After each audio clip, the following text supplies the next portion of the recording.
ഇനി നേന്ത്രപ്പഴം വെച്ച് നല്ലൊരു സ്നാക്ക് ഉണ്ടാക്കിയെടുക്കാം. അതിനാവശ്യമുള്ള സാധനങ്ങൾ: ഈത്തപ്പഴം, നേന്ത്രപ്പഴം, സേമിയ, പാല്. ഇനി അതെങ്ങനെ ഉണ്ടാക്കാൻ നോക്കാം. 1 ടേബിൾ സ്പൂൺ റവ പാലിൽ നന്നായി കുറുക്കിയെടുക്കാം.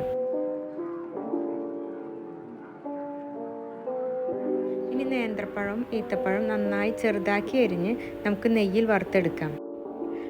അതിനായി ഒരു പാൻ ചൂടായി വരുമ്പോൾ 1 ടേബിൾ സ്പൂൺ നെയ്യ് ഇട്ട് കൊടുക്കാം. നേന്ത്രപ്പഴവും സേമിയയും ഇട്ട് നന്നായിട്ട് വഴറ്റി കൊടുക്കാം. ഇനി നമ്മൾ റവ ഇട്ട് കാച്ചിയ പാല് നോൺ സ്റ്റിക്കിൻ്റെ പാത്രത്തിൽ നെയ്യ് തേച്ചതിന് ശേഷം ഒഴിച്ചു കൊടുക്കാം. ഇനി വഴറ്റി വെച്ച പഴവും അതിന് മുകളിലായി ഈത്തപ്പഴവും വെച്ച് നമുക്ക് സ്പൂൺ കൊണ്ട് നന്നായി ഒന്ന് പ്രസ് ചെയ്ത് കൊടുക്കാം. ഏറ്റവും ചെറിയ ഫ്ലെയിമിൽ 7 മിനിറ്റ് ആയപ്പോഴേക്കും ഇത് കറക്റ്റായി വന്നു. ഒരു പാനിലേക്ക് ഫ്ലിപ്പ് ചെയ്ത് കൊടുത്ത് ആ ഭാഗം ഒന്ന് മൊരിപ്പിച്ച് കൊടുക്കാം. ഷുഗർ ഒന്നും ചേർക്കാതെ നേന്ത്രപ്പഴത്തിൻ്റെയും ഈത്തപ്പഴത്തിൻ്റെയും മാത്രം മധുരമുള്ള സ്നാക്ക് ഇവിടെ റെഡി ആയിട്ടുണ്ട്.